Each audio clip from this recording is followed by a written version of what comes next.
Morgan Reed stood at the edge of Ravenwood territory, her calloused fingers working methodically through a bundle of dried wolfsbane. The bitter scent clung to her skin as she crushed the purple flowers into a fine powder. Around her, the forest breathed with ancient secrets, tall pines swaying against the crimson sunset.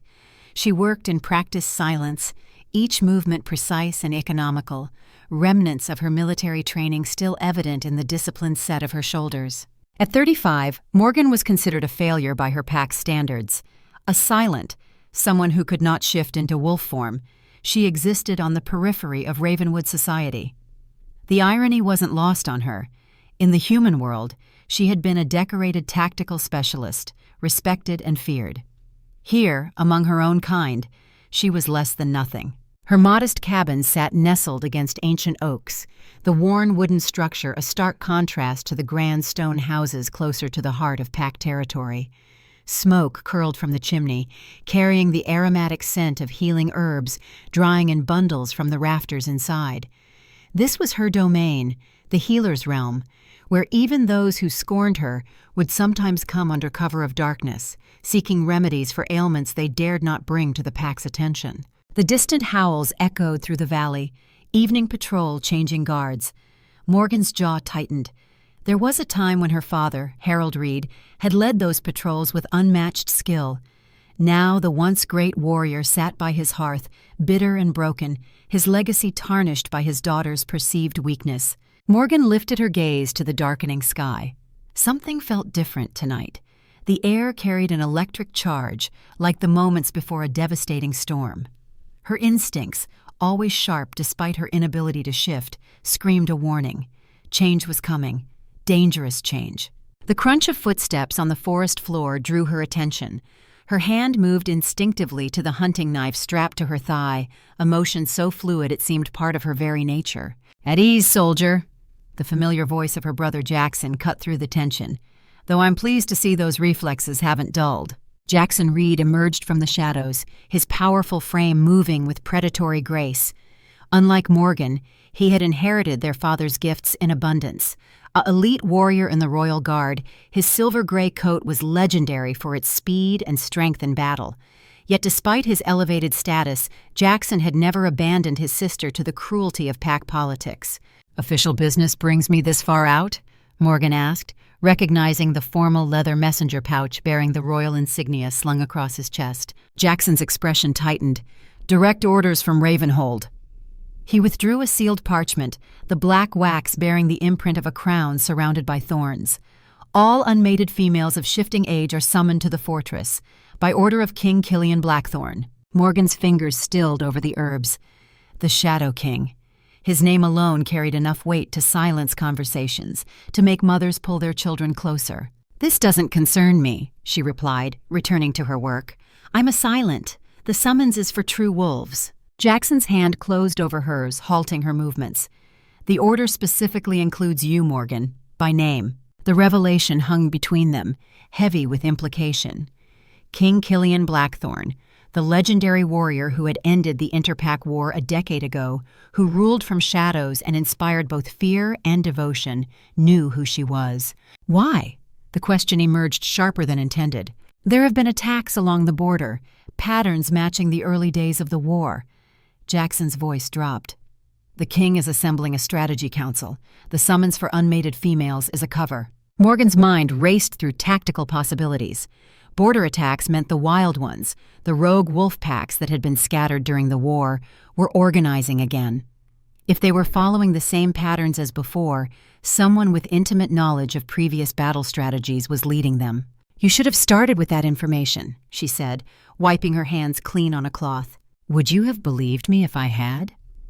Jackson's smile didn't reach his eyes. "The council doesn't know your name is on the list. Only the king requested it." Morgan considered this as she gathered her herbs into a weathered leather satchel. The king wouldn't summon a silent without purpose. Her tactical experience from the human military? Possibly, but there were plenty of wolf warriors with battlefield experience. "There's more you're not telling me," she stated, studying her brother's face. Jackson hesitated. "There are rumors, sister, about the king's condition. They say the dark rage is upon him." The dark rage. a rare condition affecting only the strongest alphas, where the power that made them great gradually consumed them from within, turning them feral. The last recorded case had been 3 generations ago, an alpha so powerful he had to be put down by his entire pack after slaughtering half his council. "When do I leave?" Morgan asked, decision made. "Dawn!" Jackson reached into his pack, retrieving a worn, leather-bound journal. "This belonged to our grandmother. She was a healer too before she married into the warrior bloodline and produced a son who could shift. Before the Reed family name became synonymous with battlefield glory rather than healing wisdom." Morgan accepted the journal reverently. "Father doesn't know you took this. Father drinks himself into oblivion every night, reliving battles from 30 years ago." Jackson's voice carried a rare edge of bitterness. "He's forgotten that our grandmother's remedies once saved half the pack during the Great Fever." They shared a moment of silent understanding before Jackson continued. "There are entries about the Dark Rage, theoretical treatments. It might help you understand what you're walking into." As her brother disappeared into the darkening forest, Morgan opened the journal. The yellowed pages were covered in neat handwriting, diagrams of plants, and detailed preparation instructions. She turned to the section marked with a black ribbon and began to read. Across her small cabin, shadows lengthened as night fell. But within Morgan, something long dormant stirred. A purpose. A calling beyond mere survival on the outskirts of a society that had rejected her. The nightmares came as they always did, fragmented memories from her childhood. Running through moon-dappled forest, her small legs pumping with desperate energy. The ceremonial circle of stones, elders chanting in ancient tongue. Her father's impassive face as they held her down. The burning sensation as something vital was locked away inside her. A door slammed shut on her very essence. Morgan woke, gasping, her body drenched in cold sweat. Dawn light filtered through her windows. Time to depart for Ravenhold. As she packed her modest belongings and essential herbs, her fingers lingered over her grandmother's journal. The passages about the Dark Rage described a progressive condition, beginning with moments of lost time, escalating to violent outbursts, culminating in complete loss of humanity as the wolf took permanent control. But one passage stood out. The rage is not merely a disease of the body, but of the soul, a fracturing of the balance between man and wolf. In ancient texts, it is written that certain individuals, the wild whisperers, could reach into the storm of the rage and calm the beast within. These rare souls carried a unique spiritual energy that the wolf recognized and respected. Morgan dismissed the notion as mystical nonsense. She was a healer who believed in the tangible properties of herbs and practical treatments, not spiritual mumbo-jumbo. She slung her pack over her shoulder and headed toward her father's cabin. Harold Reed deserved to know his daughter was being summoned to Ravenhold, even if the news would only deepen his shame. The old warrior's home stood as a testament to former glory, adorned with battle trophies and faded banners from campaigns long past. Inside, Harold sat by a cold hearth, his once powerful frame now bent with age and bitterness. His eyes, still sharp as a hawk's, tracked Morgan's entrance. "So," he said, voice graveled from years of issuing battlefield commands, "the king summons the Silent One. The pack will see it as the final humiliation of our bloodline." Morgan remained standing, maintaining the distance that had grown between them over the years. "Jackson believes it's related to the Strategy Council, not the mate selection." Harold's laugh was harsh. "And that's supposed to be better? A Reed who can't even shift, advising on pack warfare?" He shook his head. "Your mother would weep to see what's become of her daughter." The familiar pain flared, but Morgan had long learned to mask it. "My tactical skills saved hundreds of human lives during my service. Perhaps the king values experience over tradition." "Humans!" Harold spat the word like a curse. "You spent too many years among them, forgot what it means to be wolf." Morgan's patience thinned. "I never had the chance to know what being wolf means. That choice was made for me." Something flickered across Harold's weathered face, a shadow of an emotion she couldn't identify. For a moment, she thought he might say more, might finally explain why her shifting ability had been suppressed. But the moment passed, and the wall between them remained intact. "I came to say goodbye, Father, and to ask if you know anything about the king's condition." Harold's gaze sharpened. "What condition?" "The Dark Rage. There are rumors." Her father's reaction was immediate and visceral. He rose from his chair with unexpected agility, crossing to a wooden chest in the corner. With gnarled fingers, he retrieved a small leather pouch. "Take this." He thrust it toward her. "Mountain ash berries, crushed with silver dust, an old warrior's remedy for maintaining clarity during bloodlust." He paused. "If the rumors are true, the king will need it, and you will need protection." Morgan accepted the pouch, surprised by this rare moment of paternal concern. "Thank you." Harold turned away. "Don't mistake this for approval. I'm simply preventing further disgrace to our name. If the king loses control and you're nearby—" The unfinished thought hung in the air. Morgan tucked the pouch into her bag and left without another word. The brief connection had been illusory. Her father was still the same bitter old wolf, concerned more with family honor than his daughter's safety. The journey to Ravenhold took most of the day. As Morgan traveled deeper into pack territory, the landscape transformed. Simple cabins gave way to larger stone dwellings. Pack members stopped to stare as she passed, the silent one heading toward the fortress. Whispers followed in her wake. Ravenwood territory was among the largest and most prosperous of all wolf packs, its prosperity built on the tactical brilliance of its royal bloodline. The Blackthorn dynasty had ruled for 15 generations, each alpha more powerful than the last, until King Killian, whose reign began in blood and continued in shadow. Morgan had never visited Ravenhold before. As the massive fortress came into view, she understood why it inspired both awe and fear. Unlike the elegant palaces of fairy tales, this was a structure built for war. Ancient stone walls rose from the mountainside, watchtowers positioned for maximum defensive advantage. Iron-reinforced gates stood 20 feet tall, guarded by warriors whose battle scars told stories of hard-won victories. The fortress was a physical manifestation of the Blackthorn philosophy, strength above all. A crowd had gathered at the entrance, dozens of females from across the territory, all dressed in their finest attire. Daughters of prominent alphas and respected warriors, they preened and postered, each hoping to catch the eye of the king. Their expensive gowns and jeweled adornments contrasted sharply with Morgan's practical attire: simple black pants, a fitted shirt, and a leather jacket that concealed multiple knives. She moved through the crowd, aware of the curious and disdainful glances. The whispers grew louder. "Is that the Reed Silent? What is she doing here?" A mockery of the selection process.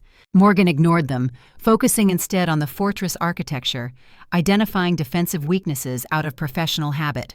The main gate opened, and a stern older warrior emerged, his silver hair cropped military short, his face a map of battle scars. Even without introduction, Morgan recognized General Marcus Ironheart, her father's former commander and the kingdom's most decorated war hero. Beside him walked a younger female officer, her posture ramrod straight, eyes assessing the crowd with professional detachment.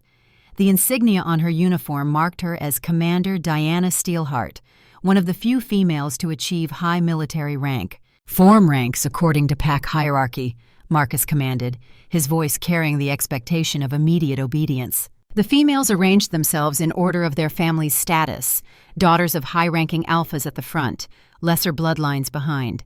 Morgan remained at the rear, observing rather than participating in the status display. Diana's sharp eyes found her. The commander broke from Marcus's side, approaching with purposeful strides. "Morgan Reed." It wasn't a question. Morgan straightened instinctively, recognizing authority. "Commander, you're out of formation." "I have no formation, Commander. A silent has no place in pack hierarchy." Diana's expression remained neutral, but something like approval flickered in her eyes. "You have military training." 8 years Special Tactics Division. "Human military." Diana said the words without the usual disdain. "Interesting. Follow me." Confused but intrigued, Morgan followed Diana toward a side entrance, away from the main gathering. Behind them, she heard Marcus begin explaining the selection process to the assembled females, a ceremonial evaluation of bloodlines, strength, and compatibility with the royal line. Diana led her through a series of corridors until they reached a heavy wooden door guarded by 2 stern warriors. They nodded respectfully to Diana and opened the door without question.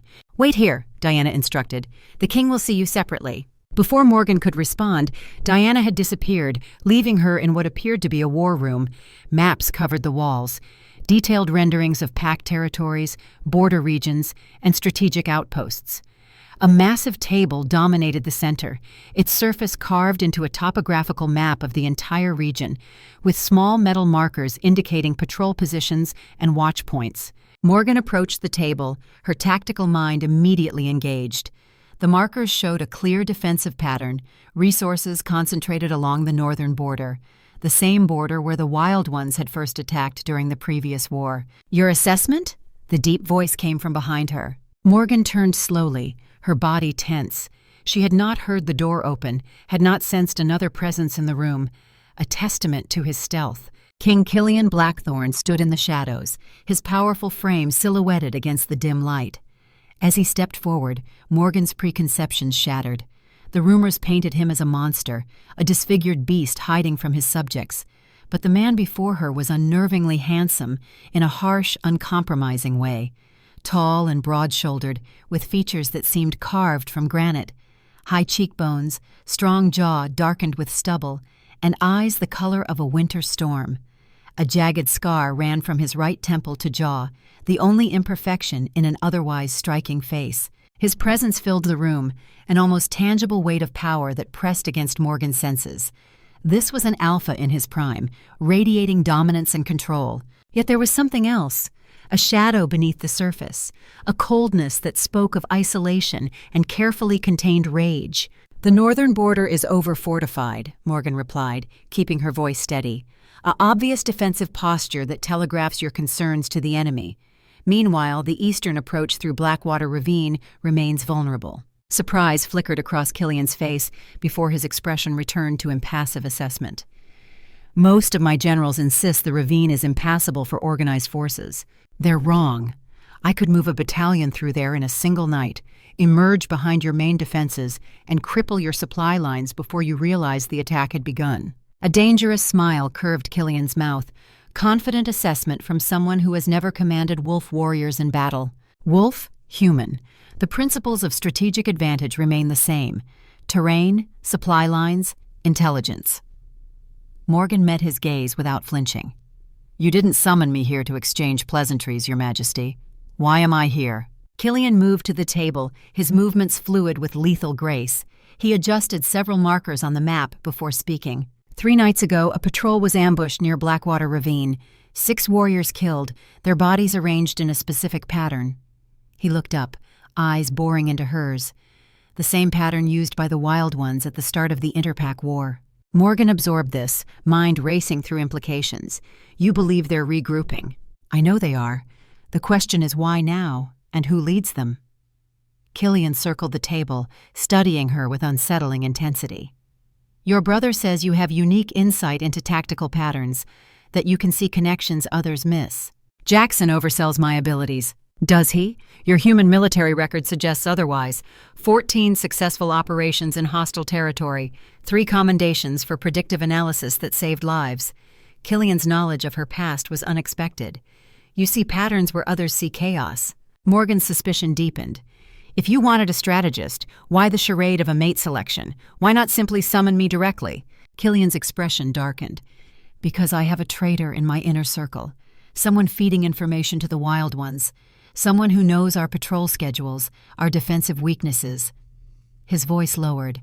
"I need someone outside the established power structure, someone with no existing alliances or prejudices." "A silent," Morgan concluded, "an outsider even among her own kind." "Precisely." The logic was sound, but incomplete. Morgan sensed he was withholding critical information. "And the mate selection cover story?" "Provides explanation for your presence at Ravenhold. You'll officially be considered as a potential mate, which grants you access to the fortress, the council meetings, the private areas where conversations happen." Killian's gaze was unflinching. "Meanwhile, you'll observe, gather intelligence, identify the traitor." "And when the selection ends without me being chosen, what then?" A cold smile. "Who says that's how it ends?" The implication hung between them. Morgan's pulse quickened despite her best efforts at control. "You can't seriously consider a silent as your mate. Your council would revolt. Your bloodline—" "My bloodline is my concern, not yours." The sharpness in his tone silenced her. "You'll be compensated generously, your family name restored to honor, your father's pension doubled." Morgan almost laughed at the irony. Her father would rather die in poverty than see his daughter elevated through anything but traditional wolf strength. "And if I refuse?" Killian's expression hardened. "This isn't a request, Morgan Reed. It's a royal command. You serve at your king's pleasure." The temperature in the room seemed to drop. Morgan felt the weight of his power pressing down, a reminder of the absolute authority an alpha king wielded over his subjects. "There's something else," she said, instinct pushing her forward. "Something you're not telling me." For a moment, she thought he would deny it. Then his shoulders sagged almost imperceptibly, the only crack in his perfect composure she'd witnessed. "The dark rage," she continued, watching his reaction. "The rumors are true, aren't they?" Killian's head snapped up, eyes flashing dangerously. "Who told you that?" "No one had to tell me. I'm a healer. I recognize the signs." A calculated risk, but from the darkening of his expression, she knew she'd hit the mark. "How long?" The silence stretched between them, taut with tension. Finally, Killian moved to the window, gazing out at the gathering dusk. 6 months since the first episode. They're becoming more frequent, more intense. His voice was controlled, but Morgan heard the underlying strain. "The council doesn't know. If they did, they would move to replace you." Morgan finished the thought. "An alpha in the grip of the dark rage is considered unstable, dangerous. I am dangerous." Killian turned back to her, and for an instant, Morgan glimpsed something primal shifting beneath his skin, a darkness swirling in his eyes. "But I am still in control, for now." The pieces clicked into place. "You need someone who can help manage the symptoms while you hunt for the traitor and deal with the wild ones. My personal physician has exhausted traditional remedies." Killian's gaze was evaluative. "Your reputation as a healer has spread beyond the outer territories. Unconventional methods, but effective results." Morgan processed this new information. The task before her was far more complex than simple intelligence gathering. She would be playing a dangerous game, pretending to be a potential mate while secretly investigating council members, all while attempting to treat the king's deteriorating condition. "If I agree," she said carefully, "I need complete access. To records, to council meetings, to you, no restrictions." Killian studied her, weighing her demands against his need. "Access granted, with one condition. Outside of private meetings, you will maintain the pretense of a potential mate. You will stay in the royal wing. You will accompany me to official functions. The council will never believe you're actually considering a silent as your mate." A predatory smile curved his lips. "Then we'll have to make them believe it, won't we?" Before Morgan could respond, a sharp knock interrupted them. The door opened to reveal General Marcus, his expression thunderous as he took in their private meeting. "Your Majesty," he said, voice tight with barely contained outrage, "the selection ceremony awaits your presence." "General," Killian's voice carried a warning edge, "I was just informing Morgan Reed of her unique position in the proceedings." Marcus's gaze flicked dismissively over Morgan. "A silent has no place in a royal mate selection. It mocks tradition. It insults the worthy bloodlines who have presented their daughters." "Careful, Marcus." The temperature in the room dropped several degrees. "You border on questioning your king's judgment." The older warrior's jaw clenched. "I speak only out of concern for your reign's stability, Your Majesty. The council will not understand this unorthodox choice." "The council does not rule," Killian replied coldly. "I do." The tension between the two powerful men crackled like electricity. Morgan observed silently, noting the depth of Marcus's opposition and the dangerous edge to Killian's response. This was more than simple disagreement.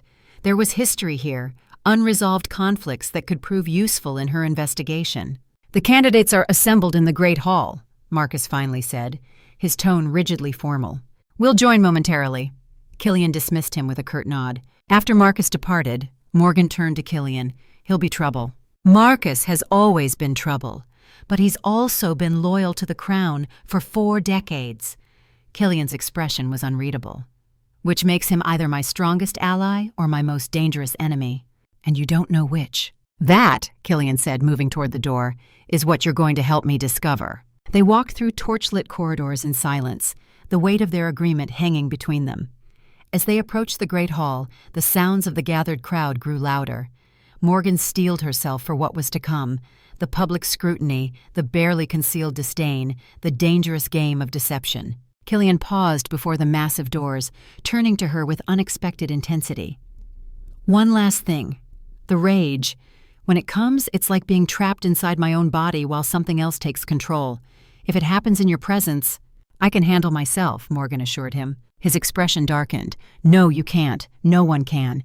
If you see the signs, blackened veins, eyes shifting to complete black, you run. No heroics, no attempts to help. You get as far away as possible. The warning sent a chill down Morgan's spine.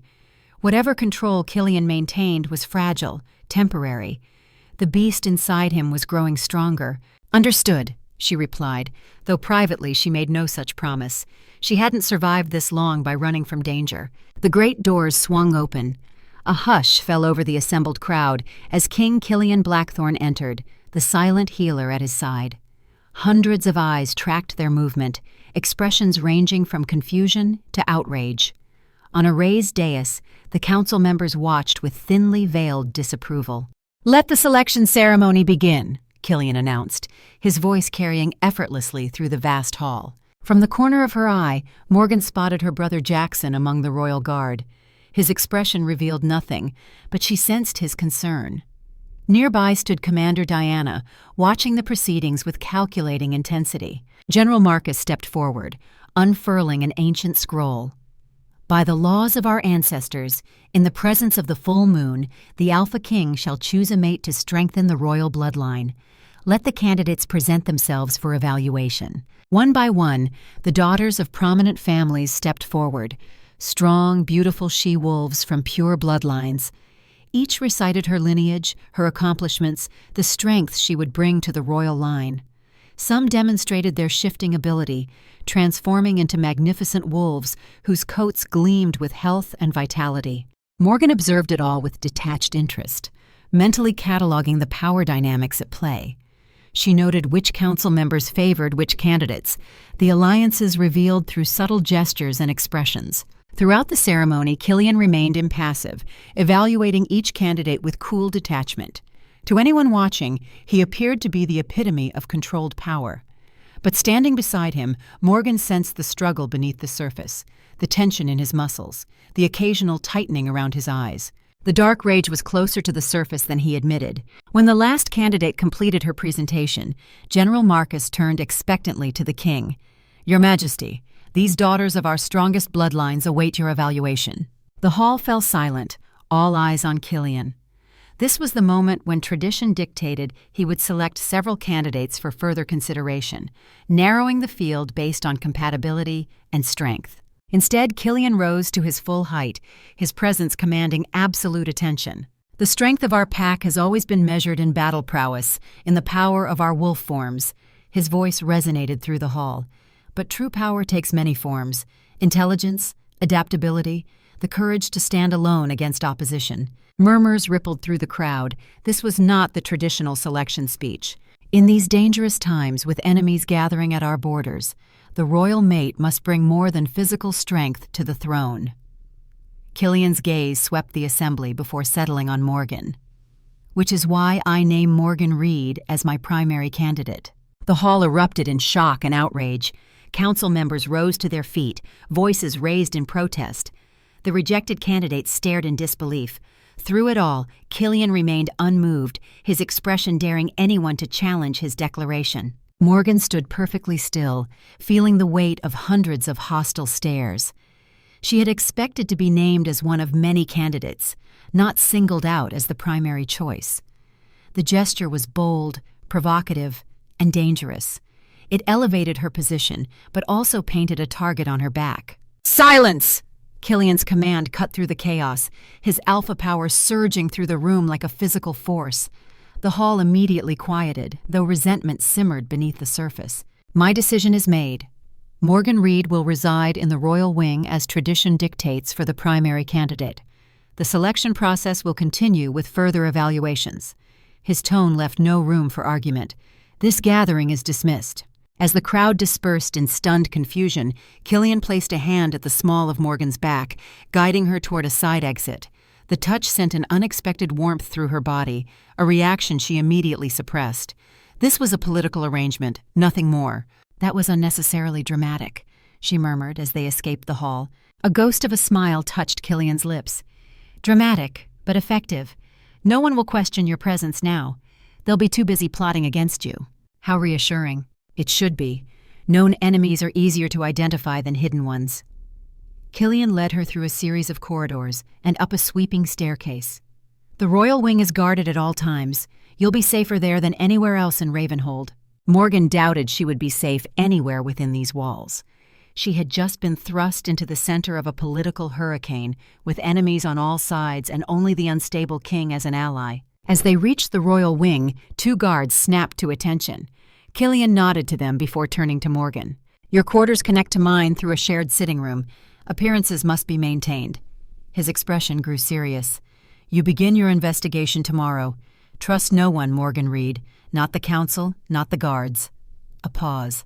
Not even me. With that ominous warning, he left her at the door to her new chambers. Morgan entered cautiously, surveying the luxurious room with its massive 4-poster bed and elegant furnishings. A far cry from her humble cabin on the territory's edge. She moved to the window, gazing out at the moonlit fortress below. Somewhere within these walls, a traitor worked against the king. Somewhere beyond the walls, the Wild Ones gathered, preparing for war. And within the king himself, a darkness grew that threatened to consume everything. Morgan Reed, the silent outsider, now stood at the center of it all. The irony wasn't lost on her, a lifetime of being excluded, and now her very isolation made her valuable. As she unpacked her modest belongings, her fingers found her grandmother's journal and her father's pouch of mountain ash berries, tools for battling the king's inner demons. But what about the outer ones? What about the enemies who would now target her as a path to weaken the king? Morgan removed her jacket, revealing the array of knives strapped to her body. Those enemies would soon discover that the silent healer was far more dangerous than anyone suspected. She may not be able to shift into wolf form, but she had other weapons at her disposal. The moonlight caught something unexpected, a small wooden chest on the bedside table. Morgan approached it cautiously, finding it unlocked. Inside lay a silver dagger, with ancient runes etched along the blade, and a note in bold, angular handwriting. For the battles ahead, both seen and unseen, K. Morgan lifted the weapon, testing its perfect balance, a traditional ceremonial dagger given to royal mates, symbolic of their duty to protect the bloodline. But in her hands, it would be much more than a symbol. As she secured the dagger to her thigh, a strange sensation washed over her, a prickling awareness that started at the base of her skull and spread through her body. For an instant, she could have sworn she felt something stir within her chest, something wild and powerful, pressing against the walls of its prison. Morgan gasped, doubling over as pain lanced through her. Images flashed behind her eyes, the ceremonial circle from her childhood, the elders chanting, her father's impassive face. But this time, she saw something new. General Marcus, standing in the shadows, watching with calculating eyes as the ritual unfolded. As quickly as it came, the sensation vanished, leaving Morgan breathless and shaken. She steadied herself against the bedpost, mind racing to process what had just happened. The boundary that had been created within her as a child, the seal that locked away her wolf, had momentarily weakened. Whether from proximity to Killian's powerful alpha presence or from some unknown trigger within Ravenhold itself, something was changing. The Silent One might not be silent much longer, and if what stirred within her broke free after all these years of containment, Morgan wasn't sure if even she could control it. Outside her window, clouds drifted across the moon, casting Ravenhold in shadow. The fortress held secrets, in its ancient stones, in its powerful occupants, and now in the woman who had been brought to hunt a traitor while harboring a dangerous secret of her own. The game had begun, and the stakes were nothing less than the future of the entire pack. Dawn crept across Ravenhold like a cautious predator, pale light illuminating ancient stone walls that had witnessed centuries of wolf politics and power struggles.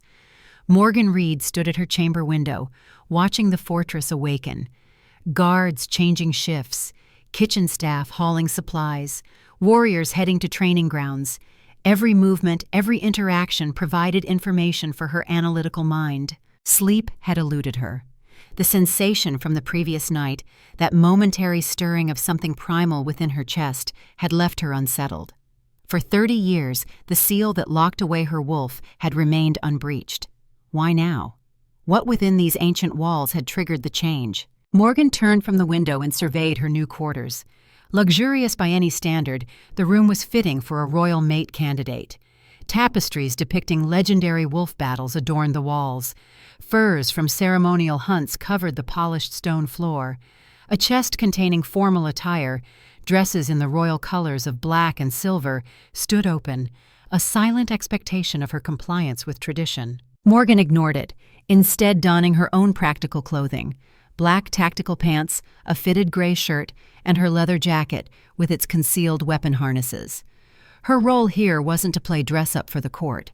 It was to identify a traitor, manage the king's deteriorating condition, and somehow survive the political crossfire.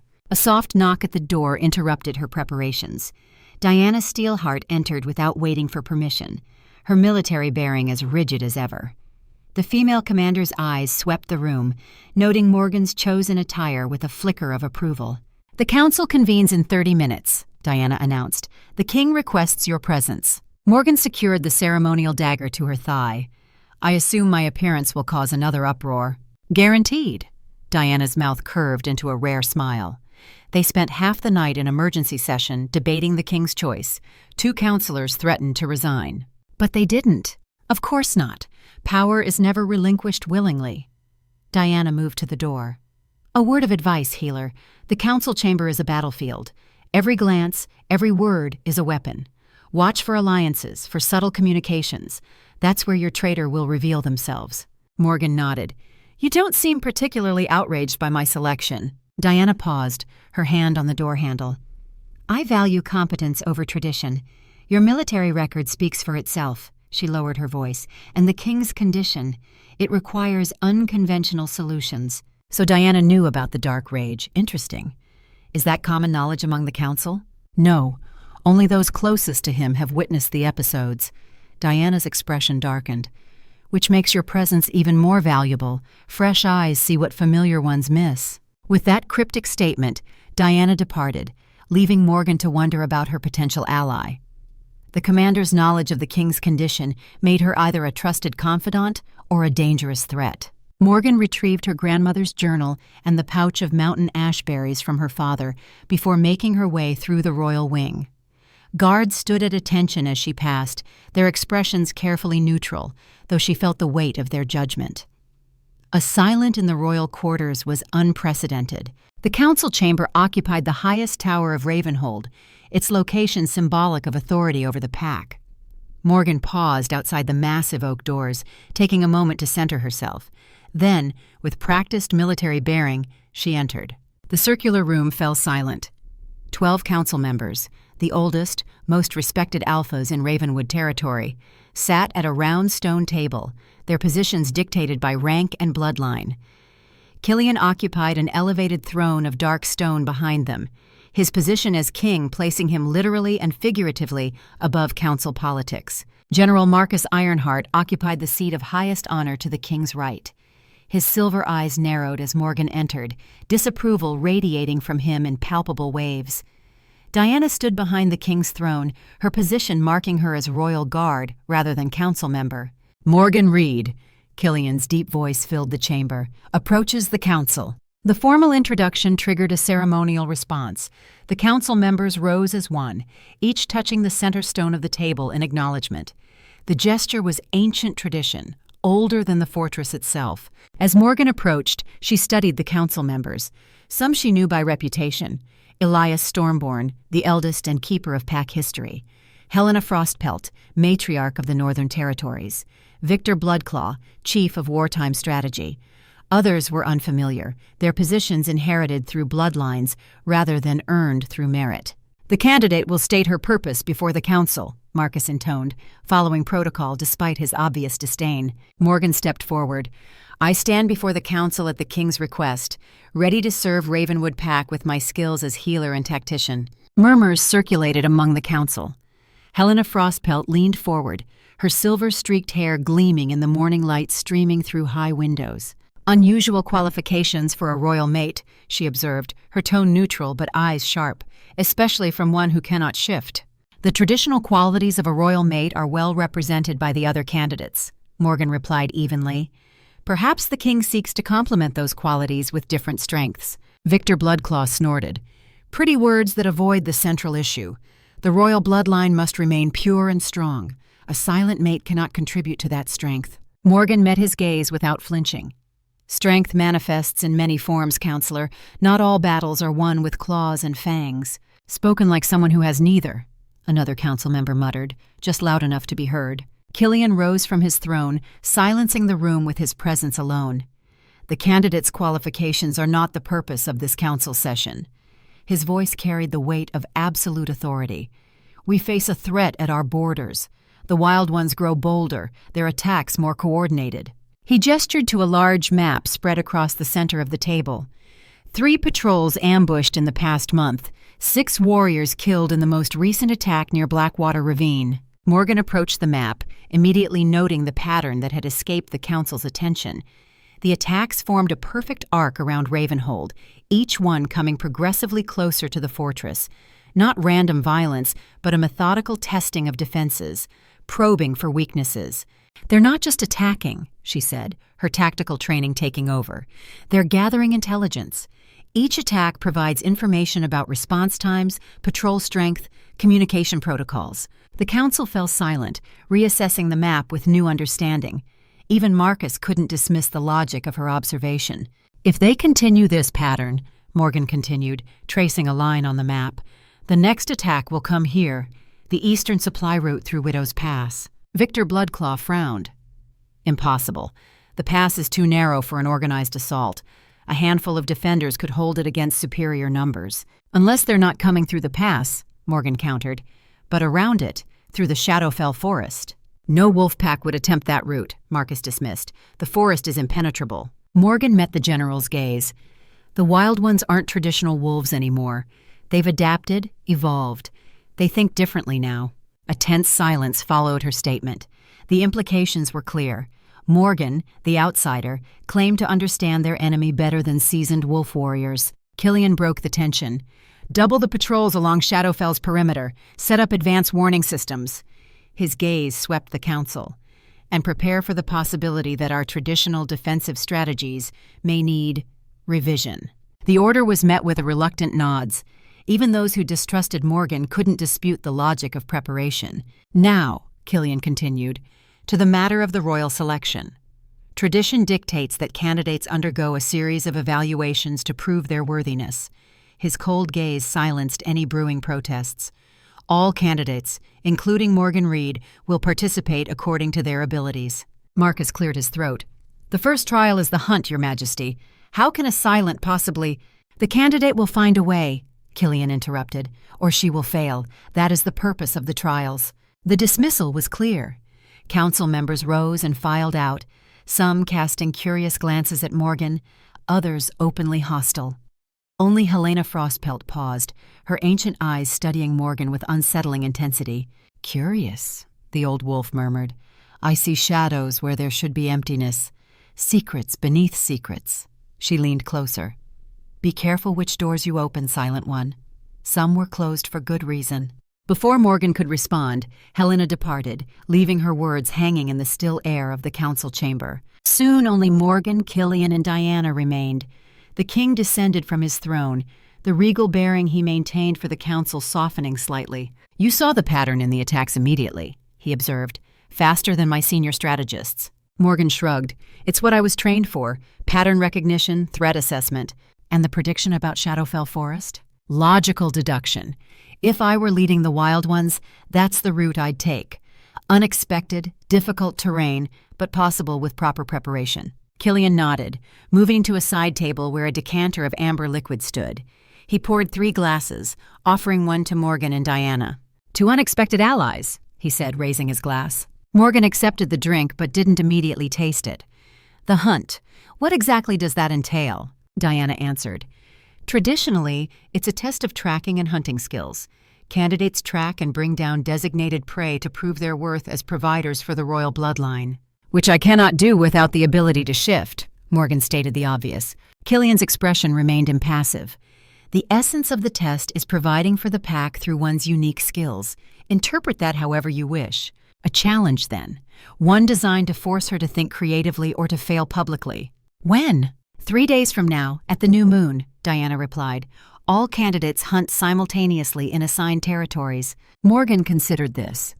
3 days to prepare for a trial designed for wolves, not humans. 3 days to begin her investigation into the traitor while managing Killian's condition. The magnitude of her task was daunting. I need to see the records of all recent attacks, she said. Patrol reports, witness statements, physical evidence. Diana will provide full access, Killian agreed. But remember our agreement.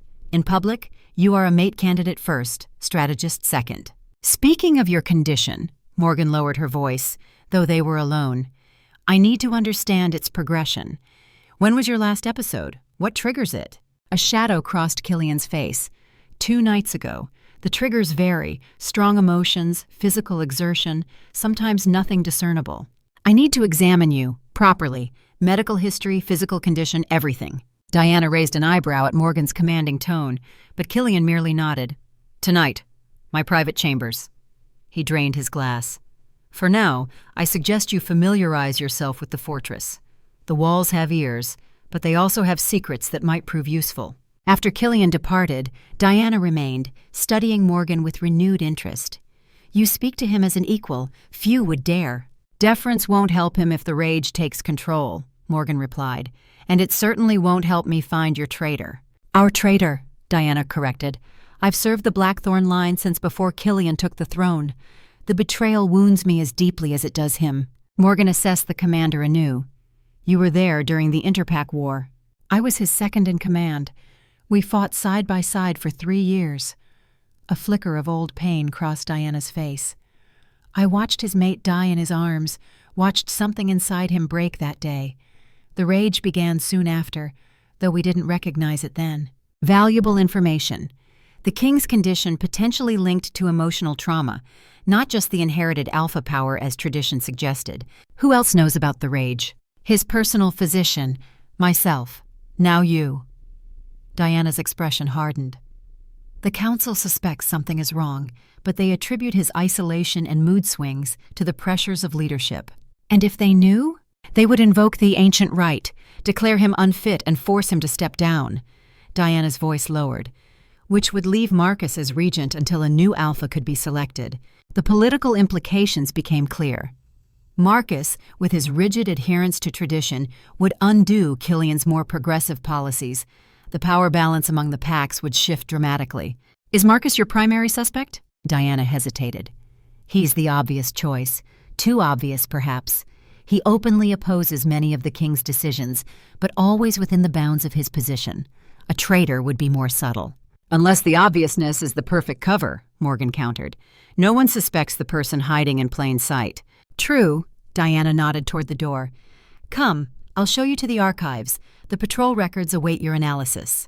They traversed Ravenhold's labyrinthine corridors, Diana pointing out strategic features, secret passages, defensive choke points, observation rooms where conversations in major halls could be overheard. The fortress was designed not just for external defense, but for internal surveillance, a physical manifestation of wolfpack politics. The archives occupied the lowest level, a vast underground chamber filled with scrolls, books, and more recently, computerized records, a blend of ancient tradition and modern efficiency, much like the pack itself. Everything related to the border attacks is here, Diana indicated a dedicated workspace. Complete access as the king promised. Morgan surveyed the materials, detailed maps, patrol schedules, incident reports, even physical evidence collected from attack sites. This will take time to analyze properly. Time we may not have, Diana warned. If your prediction about Widow's Pass is correct, the next attack could come within days. Then I'd better work quickly. Morgan was already sorting through the reports, mind shifting into tactical analysis mode. One more thing. What exactly is the rite of sealing used on children who fail to shift? Diana's expression tightened. An ancient practice, rarely used in modern times. It suppresses the wolf spirit completely when a child shows dangerous or uncontrollable shifting tendencies. Her eyes narrowed. Why? Just trying to understand pack history, Morgan deflected. Thank you, Commander. I'll find you if I discover anything significant. After Diana departed, Morgan dove into the records, methodically building a comprehensive picture of the attacks. Hours passed as she identified patterns too subtle for others to notice. Timing that corresponded with guard rotations, attack locations that exploited communication dead zones, ambush tactics that suggested intimate knowledge of patrol protocols. The conclusion was inescapable. The traitor was someone with high-level access to security information, someone on the council or close to it. As afternoon faded into evening, Morgan felt the weight of observation. Glancing up, she found Elias Stormborn, the eldest council member, watching from the archive entrance. His ancient face was weathered like old parchment, eyes milky with age yet still sharp with intelligence. "The Silent One seeks answers in old reports," he observed, his voice thin but carrying. "But the answers you seek may not be written there." Morgan set aside the patrol schedule she'd been studying. "Elder Stormborn, I didn't hear you approach." A wheezing laugh escaped him. "Few do. Age has its advantages. We become like furniture, present but unnoticed." He shuffled closer, leaning heavily on an ornate walking stick. "You study the attacks, yes? Looking for the betrayer in our midst?" Morgan tensed. "I'm familiarizing myself with recent pack history. As a potential mate, I should understand the challenges facing Ravenwood." The old wolf's smile suggested he wasn't fooled. "A clever answer, but unnecessary. I've lived too long to be shocked by unusual alliances." He lowered himself into a chair opposite her. "You think our traitor is a council member." Not a question, but a statement of fact. Morgan studied the elder, weighing her response. "I think the traitor has access to information that only high-ranking pack members would possess." Elias nodded slowly. "A reasonable conclusion, and you suspect Marcus, as many do." "I haven't reached any conclusions yet." "Good. Conclusions without complete information are dangerous things." Elias tapped his walking stick against the stone floor thoughtfully. "You should know that Marcus was not always as you see him now. Before the war, he was the king's most trusted advisor, practically a second father after the old king died." "What changed?" Killian did. Elias's rheumy eyes grew distant with memory. "The war transformed him. The death of his mate shattered something fundamental. He returned a different wolf, darker, more solitary. His policies changed. His vision for the pack evolved." The elder sighed. Marcus could not adapt to these changes. He saw them as betrayal of traditional values, not as necessary evolution. Morgan processed this information. "You're saying Marcus opposes the king openly because he believes he's protecting the pack's traditions. I'm saying that not all opposition indicates betrayal, and not all agreement indicates loyalty." Elias fixed her with a surprisingly sharp gaze. "Watch those who always agree with the king as closely as those who oppose him." With surprising agility for his age, Elias rose. "One last thing, Silent One. The king's condition, yes, I know of it, worsens more rapidly than he admits. Whatever you plan to do it quickly." The elder departed as silently as he had arrived, leaving Morgan with more questions than answers. She gathered the most pertinent records, intending to continue her analysis in her quarters where she would have more privacy. As she navigated the corridors, she became aware of being followed. Not Diana's straightforward presence, but someone attempting stealth. Morgan continued at her normal pace, turning a corner and then swiftly pressing herself against the wall, waiting. A female figure appeared, one of the rejected mate candidates, tall, elegant, with honey blonde hair and the confident bearing of high rank. Sophia Silverclaw, daughter of Victor Bloodclaw and heir to the Southern Territories. "I know you're there," Morgan called out. "Your perfume gives you away." Sophia stepped fully into view, not bothering to feign surprise at being caught. "Impressive awareness for a silent." "Military training," Morgan replied. "Why are you following me?" Sophia's perfect features arranged themselves into a practiced smile. "Curiosity. The king's unusual choice has everyone talking." "Gossip isn't my concern." "It should be." Sophia moved closer, her movements graceful with predatory undertones. "The king has made a political mistake, elevating you above candidates with proper bloodlines. The council won't forget it." Morgan assessed the female carefully. Beneath the polished exterior lurked genuine anger, pride wounded, expectations shattered. "Is there a point to this conversation?" "A warning, actually." Sophia's smile thinned. "Accidents happen, even in Ravenhold. especially to those who don't understand their proper place in the hierarchy. The threat was unmistakable, if unimaginative. Morgan had faced far worse during her military years. "Thank you for your concern," she replied evenly, "though I should point out that threatening a royal candidate is treason under pack law." Sophia's eyes widened slightly before narrowing. "You know our laws well for an outsider." "I know many things, including the fact that your father opposed the northern border expansion that might have prevented the initial Wild One attacks." Morgan watched Sophia's reaction carefully. Interesting position for a war chief to take. A flash of genuine surprise crossed Sophia's face before she recovered her composure. "My father's strategic decisions are none of your concern." "Perhaps not, but they certainly make for interesting reading in the archives." Morgan stepped around the stunned female. "Good evening, Sophia. Pleasant dreams." The brief confrontation confirmed what Morgan had already suspected. Her presence had destabilized existing power structures within the pack. She would face opposition from multiple directions, not just from the council, but from rejected candidates and their families. Reaching her quarters, Morgan secured the door before spreading the reports across her bed. The pieces were falling into place, but a clear picture of the traitor remained elusive. Too many suspects, too many possible motives. She was deep in analysis when a soft knock at the connecting door to Killian's chambers interrupted her. The king entered without waiting for permission, his powerful presence filling the room instantly. Morgan noted the signs of strain immediately, the tightness around his eyes, the slight tremor in his left hand that he attempted to hide by clenching it into a fist. The rage was closer to the surface tonight. "Your session with the archives was productive?" he asked, his voice controlled despite his obvious tension. Morgan gestured to the spread of documents. "The traitor has access to patrol schedules, security protocols, and communication codes. That narrows the field considerably." "To the council and senior military leadership," Killian concluded, "approximately 20 individuals. 17 to be exact. And I can eliminate Diana based on her wartime service record and continued loyalty patterns." Killian raised an eyebrow. "You've been thorough." "It's what you brought me here for." Morgan set aside the reports. "Now about your condition. I need to examine you properly." A flicker of reluctance crossed his face before he nodded, moving to sit on the edge of her bed. "What do you need me to do?" "Remove your shirt. I need to check for physical manifestations." Killian complied, revealing a torso mapped with battle scars, testament to a lifetime of combat. But what caught Morgan's attention were the thin black lines tracing along his veins, especially concentrated over his heart. The dark rage made visible.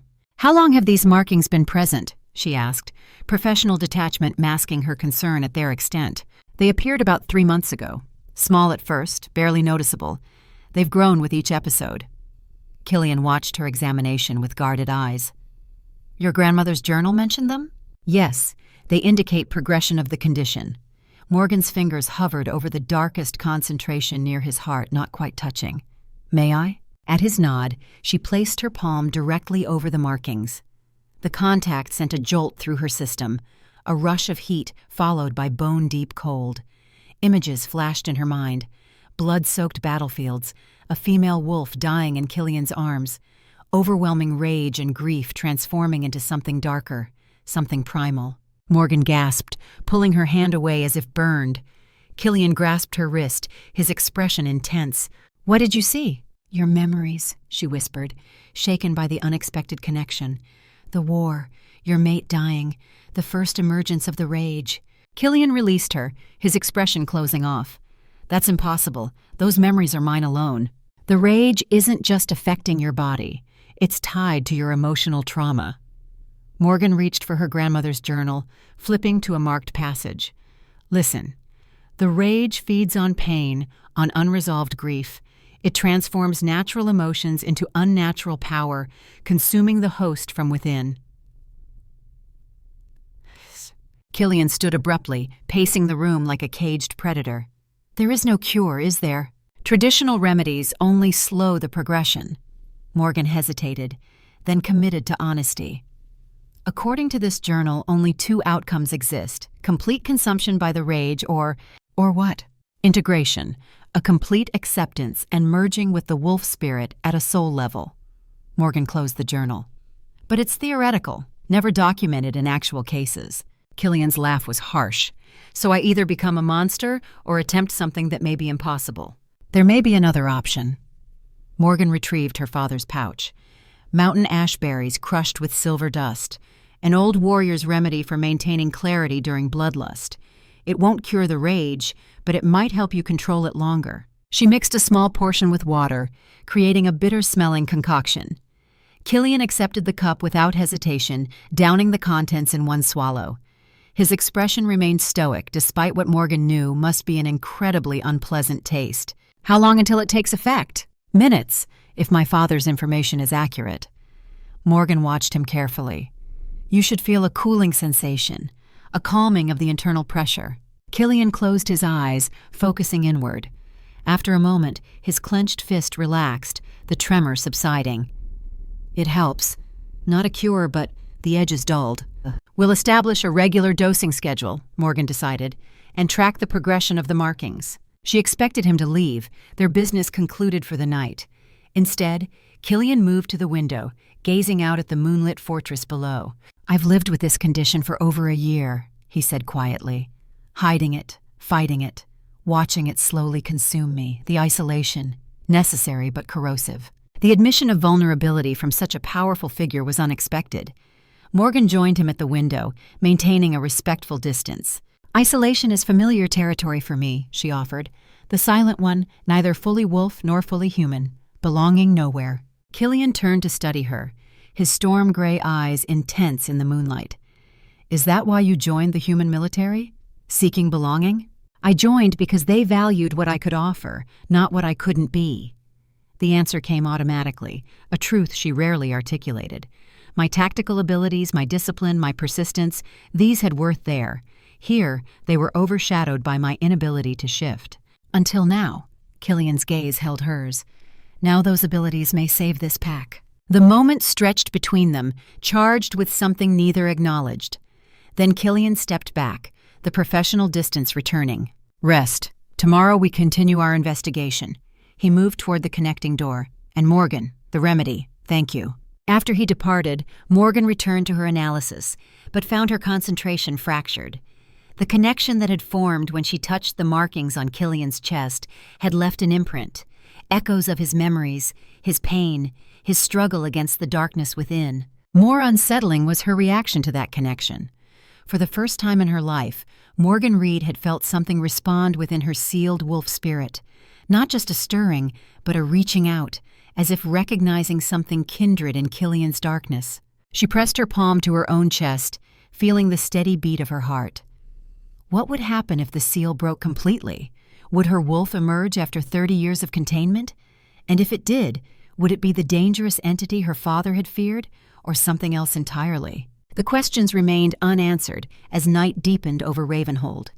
In the distance, wolf howls echoed across the valley, pack members communicating, connecting through their shared nature. Morgan listened, as she had all her life, an outsider to that primal conversation. But tonight, for the first time, something within her wanted to answer. Dawn found Morgan already awake and dressed, having abandoned sleep after a night of vivid, disturbing dreams. Fragments of memory blended with new visions. The ceremonial circle of her childhood. Marcus watching from shadows. Her wolf spirit, represented as a silver-white presence, struggling against black chains. And throughout, Killian's presence, somehow connected to her sealed wolf in ways she couldn't comprehend. A knock at her door interrupted her troubled thoughts. Jackson stood outside, his Royal Guard uniform immaculate, his expression carefully neutral given the public setting. "The king requests your presence for morning patrol," he announced formally, though his eyes conveyed a brother's concern. Morgan followed him through corridors already bustling with morning activity. Pack members stopped to stare as she passed, whispers following in her wake. News of her elevation to primary candidate had spread throughout Ravenhold. "How bad is it?" she asked quietly as they descended toward the main courtyard. Jackson's voice dropped to match hers. "Bad. Victor Bloodclaw is openly questioning the king's judgment. His daughter Sophia is rallying the rejected candidates. Even some of Killian's supporters are concerned." "And the border situation?" "Patrols doubled along Shadowfell Forest as ordered. No activity yet, but tension is high." Jackson glanced at her. Your prediction about Widow's Pass has everyone on edge. If you're right, if I'm right, we'll be prepared, Morgan finished. If I'm wrong, I've wasted resources. Either way, better safe than ambushed. They emerged into the courtyard where Killian stood with a mounted patrol unit. Unlike the ornate throne room attire, today he wore practical battle gear, reinforced leather armor over functional clothing, a sword at his hip. The outfit emphasized his warrior background rather than his royal status. Seeing Morgan, he approached with purposeful strides. "You'll ride with me today. The court needs to see us together, reinforcing your position as primary candidate." He gestured to a sleek black mare equipped with a military-style saddle. Morgan nodded appreciation. He'd remembered her cavalry training. "The Southern Ridge Patrol was your idea?" she asked, checking the horse's tack with practiced efficiency. "A calculated public appearance. Southern Territory borders Shadowfell Forest." Killian lowered his voice. "And gives us opportunity to speak privately about our investigation." As they mounted and rode out, Morgan was conscious of being evaluated by the patrol warriors, their king's unusual choice now in their midst. She sat the horse with military precision, back straight, movements confident. Whatever doubts they had about her status as a silent, they would find no fault with her riding ability. The Southern Ridge offered spectacular views of Ravenwood territory. Ancient forest giving way to meadows, streams cutting silver paths through valleys. Under different circumstances, Morgan might have appreciated the beauty. Today, her focus remained on strategic assessment, defensive positions, vulnerable approaches, potential ambush sites. Killian directed the patrol to fan out along the ridge, creating space for private conversation as he and Morgan took position at the highest point. "You found something in the archives," he stated, watching her expression carefully. Morgan nodded. "The attack pattern suggests the traitor is providing specific information about vulnerabilities, but more concerning is the timing. These attacks began precisely 1 month after you implemented the Open Territories policy. The policy had been controversial, opening certain hunting grounds to smaller, weaker packs that had previously been excluded. Traditional alphas like Victor Bloodclaw had opposed it vehemently, calling it a dilution of Ravenwood strength. You believe the attacks are retaliation for the policy change?"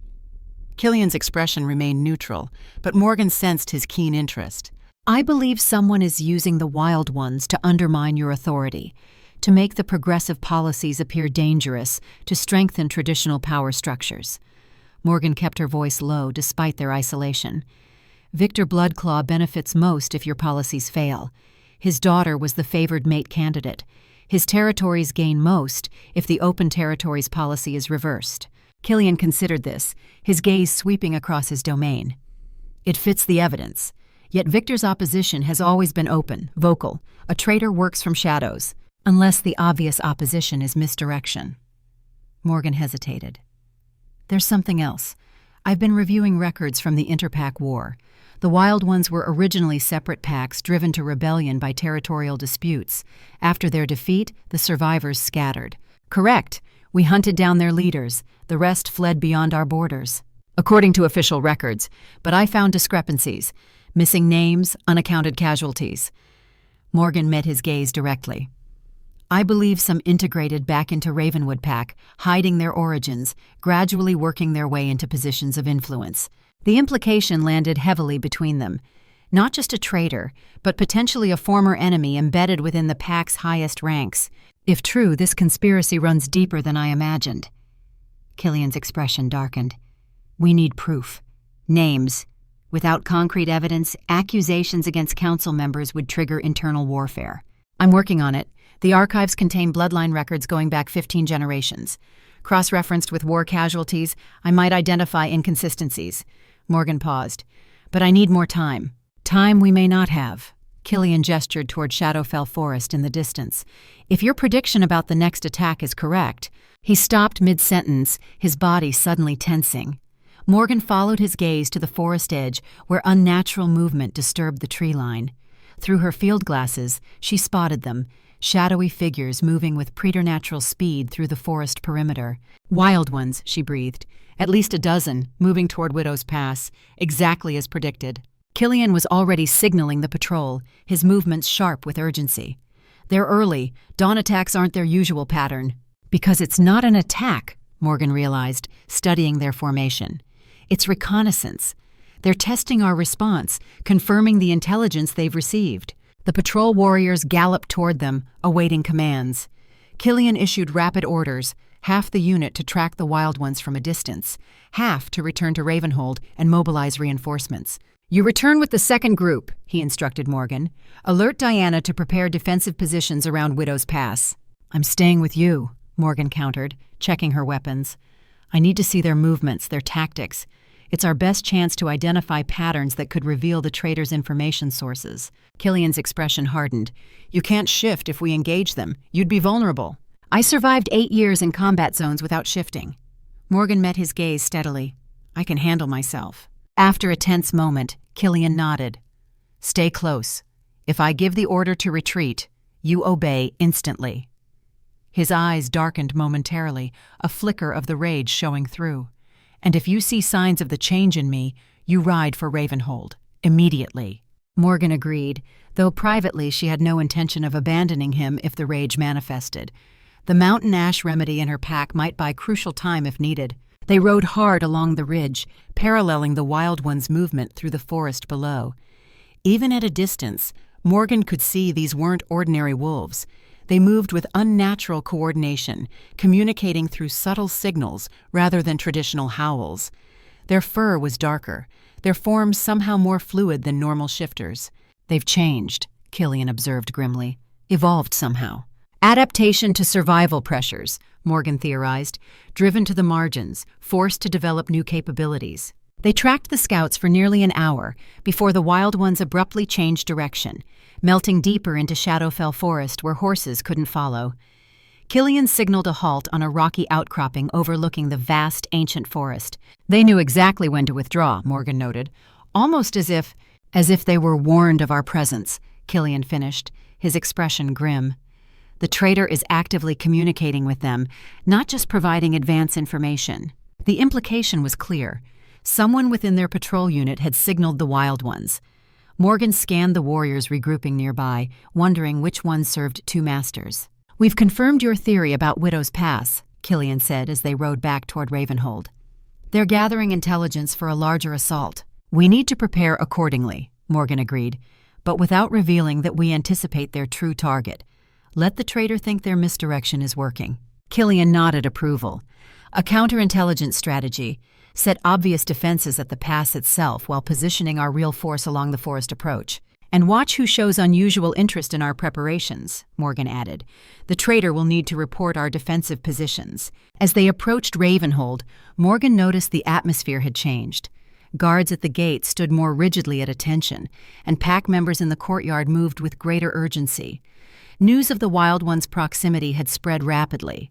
Diana met them as they dismounted, her expression grave. "The Council has convened an emergency session.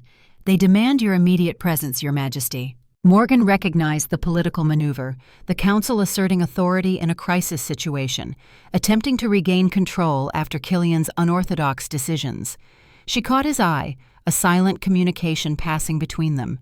This was an opportunity to observe the Council under pressure, to watch for revealing reactions. "You'll accompany me," Killian told her, his tone allowing no argument. "What you witnessed today directly impacts our security planning." The council chamber hummed with tension when they arrived. All 12 members present, their expressions ranging from concern to barely concealed outrage at Morgan's inclusion. Marcus stood at the center of the room, clearly having been addressing the group before their entrance. "Your Majesty," he acknowledged stiffly, "we were discussing the Wild One sighting and appropriate response measures." "Convenient timing," Killian replied coolly, since Morgan Reed predicted this exact reconnaissance maneuver yesterday. All eyes turned to Morgan, reassessing. Even those most opposed to her presence couldn't dismiss the accuracy of her prediction. "The pattern suggests a larger assault being planned," she stated, meeting their gazes evenly. "Not at Widow's Pass directly, but through Shadowfell Forest to outflank our defenses." Victor Bloodclaw frowned. "Shadowfell is impenetrable. No organized force could move through it effectively." "With respect, Counselor, that assumption is outdated," Morgan countered. "The Wild Ones have adapted. Their movement patterns, their physical capabilities, they've evolved beyond traditional wolf limitations." "Based on a brief observation from a distance," Marcus interjected dismissively. "Hardly conclusive evidence." Based on tactical analysis and direct observation, Morgan corrected. The same analysis that correctly predicted today's reconnaissance mission. Helena Frostpelt spoke up, her ancient voice carrying unexpected authority. The Silent One has proven her value, regardless of how unconventional her position may be. We would be fools to dismiss accurate intelligence based on personal prejudice. The endorsement from the respected elder shifted the room's dynamic slightly. Morgan noted which council members seemed most discomfited by Helena's support. Victor Bloodclaw, predictably, but also two others whose names she recalled from the archives, Thaddeus Moonclaw and Isabel Stormchaser. Both had opposed the Open Territories policy. Both had family connections to territories contested during the Interpac War. "We will implement a dual defense strategy," Killian announced. "Visible reinforcements at Widow's Pass to deter direct assault, while positioning our main force along the Shadowfell perimeter to intercept their actual approach." "And the hunt scheduled for tomorrow night?" Marcus inquired. "Surely it must be postponed given these developments." Morgan recognized the attempt to undermine her position. Without completing the first trial, her status as primary candidate would remain technically provisional. "The hunt proceeds as planned," Killian declared. "All candidates will participate in designated territories well within our secure perimeter." The council session continued with discussion of specific defensive measures, patrol assignments, and communication protocols. Throughout, Morgan observed council members' reactions, noting who questioned which details, who showed particular interest in patrol positioning, who exchanged subtle glances during key revelations. By session's end, her mental list of suspects had narrowed considerably. Victor Bloodclaw remained the most obvious candidate, but Thaddeus Moonclaw's unusually specific questions about night patrol rotations had raised red flags, and Isabel Stormchaser's apparent disinterest seemed too studied, too careful. As the council dispersed, Morgan found herself cornered by Helena Frostpelt. The elder's ancient eyes held a knowing gleam that made Morgan instinctively wary. "You search for a serpent in our midst," the old wolf murmured. "But remember, Silent One, sometimes the most dangerous predators wear familiar faces." Before Morgan could respond, Helena continued, "I knew your grandmother well, before she married into the Reed bloodline, a gifted healer with unusual abilities, the kind that sometimes skip generations." Her gaze dropped meaningfully to Morgan's chest, precisely where the seal containing her wolf spirit was located. "You know about the sealing ritual," Morgan realized, keeping her voice low. "I was there that night," Helena confirmed. "One of the elders who performed it, against my better judgment." Regret flashed across her weathered features. "Your father insisted. After your mother's death, he feared what you might become if your particular gifts manifested fully."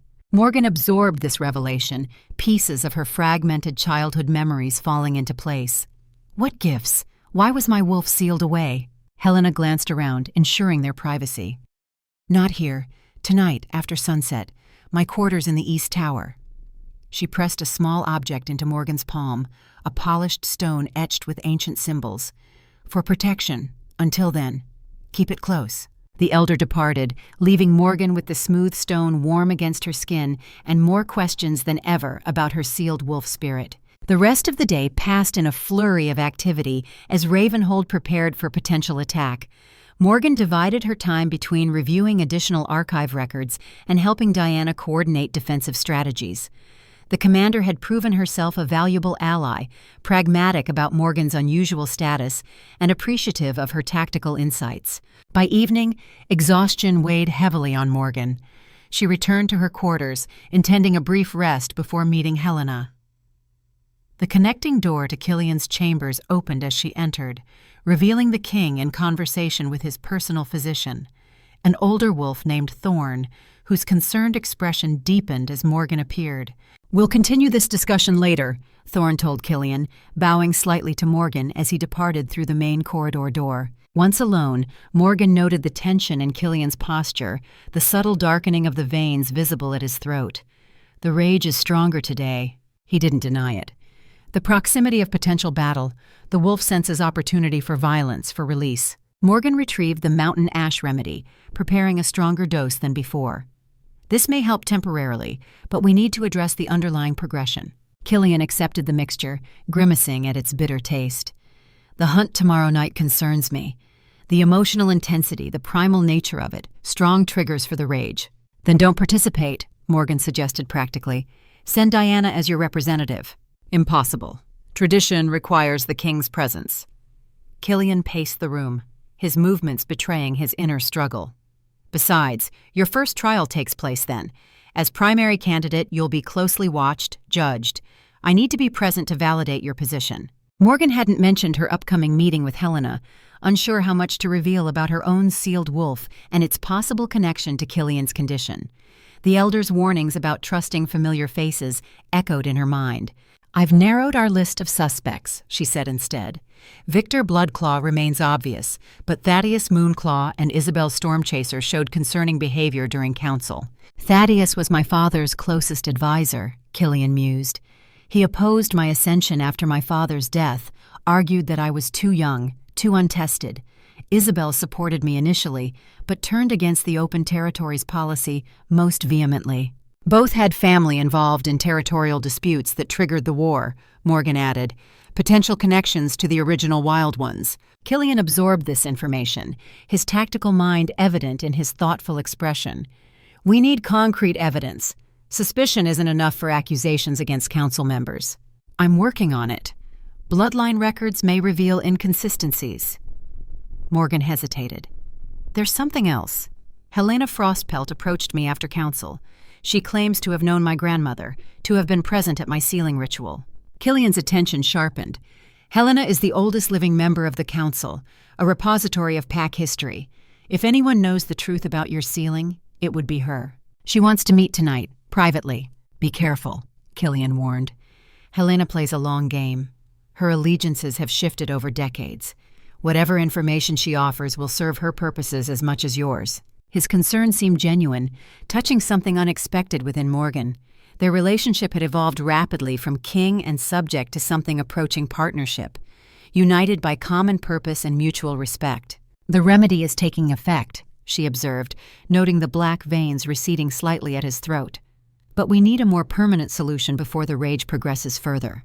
Killian's gaze held hers, the weight of his predicament evident in his storm-gray eyes. If there is no solution? If the progression can't be stopped? The question hung between them, heavy with implication. Morgan thought of her grandmother's journal, of the theoretical integration process never documented in actual cases. A complete merging with the wolf spirit at a soul level. Dangerous, potentially fatal. Then we deal with that reality when we reach it, she answered finally. But we're not there yet. After Killian departed, Morgan prepared for her meeting with Helena. She secured her weapons, tucked the elder's protective stone into her pocket, and moved silently through Ravenhold's evening corridors.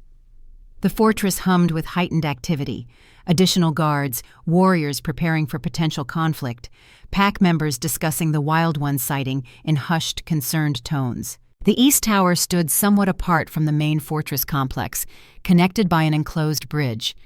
Helena's quarters occupied the top level, accessible by a narrow spiral staircase. Morgan climbed cautiously, senses alert for any sign of ambush or surveillance. The elder awaited her in a circular room filled with artifacts of pack history, ancient weapons, ceremonial objects, scrolls, and books of forgotten lore. Candles provided the only illumination, casting dancing shadows across walls covered in astronomical charts and maps of territories long since redrawn. You came alone. Good. Helena gestured to a chair near the central hearth. We have much to discuss, and little time before your trial tomorrow. Morgan remained standing. You said you were present at my sealing ritual, that you knew what my father feared. Helena nodded, lowering herself carefully into an ancient chair carved with wolf motifs. Your mother possessed a rare gift, the ability to connect with and heal damaged wolf spirits. A wild whisper, they called her in the old tongue. She could calm the most feral shifter, help those struggling with control. And I inherited this ability, Morgan concluded. In greater measure, when you first shifted at age 5, your wolf form was not ordinary. Helena's ancient eyes gleamed with the memory. Silver white, larger than adult wolves, with abilities beyond normal shifters. You could connect with other wolves' spirits directly, feel their emotions, influence their shifts. My father saw this as dangerous. Your father saw the potential for power he couldn't control. After your mother died calming a feral alpha, he became convinced your abilities would either make you a target or a threat. Helena's expression softened with old regret. The sealing ritual was extreme, performed only in cases of dangerous malformation or uncontrollable shifting. But your father insisted, and as Pack Alpha, his authority was absolute. Morgan processed this revelation, connecting it to her fragmented childhood memories. And General Marcus? He was there too. Helena nodded. As your father's second-in-command, he witnessed the ritual. He supported the decision, believing such unusual power threatened pack hierarchy and tradition. The implications were staggering. Morgan's sealed wolf wasn't defective or absent. It was exceptionally powerful, with abilities that frightened traditional alphas. Abilities that might, she realized with sudden clarity, help address Killian's condition. The dark rage, she said, watching Helena's reaction. My mother could have treated it. And now perhaps so can you. Helena rose with surprising agility, moving to an ancient chest. If your wolf were unsealed. She withdrew a carved wooden box, its surface covered in symbols matching those on the stone she'd given Morgan earlier. The sealing ritual can be reversed. It's dangerous, potentially fatal if performed incorrectly. But given what approaches, both the wild ones and the king's deteriorating condition, we may have no choice. Morgan stared at the box, possibilities and dangers racing through her mind. Why tell me this now? Why not years ago? Politics, Helena admitted frankly. Your father's influence remained strong until his retirement. The traditional factions opposed any challenge to established hierarchies. But now, with the king's progressive policies threatened and external enemies gathering, your particular gifts may be our salvation. Morgan wasn't entirely convinced of Helena's altruism. And your position on the council? How does helping me serve your interests? A smile creased the elder's ancient face. Perceptive. I serve the pack's survival above all. The old ways are failing us. Killian understands this, pushes for necessary evolution despite resistance. She held Morgan's gaze. And I have watched you since your return from the human world. Your tactical mind, your resilience, qualities our pack desperately needs. Helena opened the box, revealing an amulet of silver and obsidian, inscribed with ancient wolf script. Tomorrow night, during the hunt, the power of the full moon will be at its peak. If you choose to attempt the unsealing, this amulet will focus and direct the energy required. Morgan studied the artifact without touching it. And the process? Painful, dangerous. The wolf has been contained for 30 years. Its emergence will be violent, potentially uncontrollable. Helena's expression grew grave. You would need an anchor, someone with sufficient alpha energy to help stabilize the process. Killian, Morgan concluded immediately. The very same king whose dark rage you hope to heal. Helena closed the box. A risk for both of you. If his control slips during the unsealing, both wolf spirits could be lost to darkness. The weight of the decision settled on Morgan's shoulders. Attempt a dangerous unsealing that might help Killian but could destroy them both, or maintain the status quo as threats gathered from all sides. I need time to consider, she said finally. Helena nodded, handing her the box. Until tomorrow night, no longer. Events accelerate around us. The wild ones gather, the traitor moves among us, and the king's condition worsens more rapidly than he admits. As Morgan descended the tower stairs, the amulet box tucked securely in her jacket, her mind raced with implications. Her sealed wolf might hold the key to saving Killian from the dark rage, but unleashing it after 30 years of containment carried its own dangers, for herself, for him, for the entire pack. The moon rose over Ravenhold, its light casting silver shadows across the ancient fortress. Tomorrow it would be full, illuminating the hunt and whatever choices Morgan made. Her path forward remained uncertain, but one thing had become clear. She was not the defective, wolfless silent that her pack had always believed. She was something else entirely, something potentially powerful enough to change the course of coming events. Whether that change would bring salvation or destruction remained to be seen.